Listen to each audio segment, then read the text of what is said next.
RM12 Ya. RM12. Wow. Okey. Buka hari-hari? Ahad ni. Ahad cuti. Buka dari pukul berapa? Pukul 10.30, 11. Sampai? InsyaAllah memang harga tempat memang Habis dah. Ada berapa ekor tak? Kalau ala kad jadi 14. Dia tengok saiz lah. Kalau besar kami kurangkan sikit lah. Kalau kecil kita lebihkan sikit.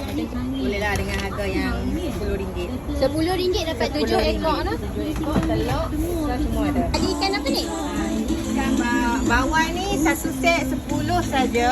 Wow. Siakap pun 10 saja. Ni siakap? Siakap 10. Wow. Satu set 10. Dan keli ni hanya RM8 saja satu set. RM8. Besar macam ni. Siap dah sikit. Okey.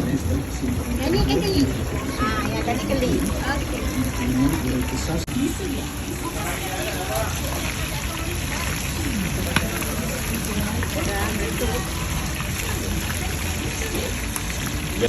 Di Suria.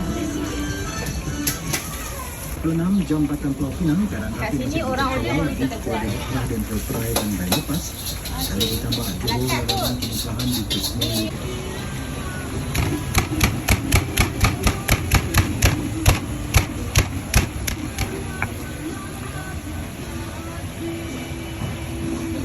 Bagi 2 jenis sambal. So, ada belacan, Sambal kicap, kari. kari.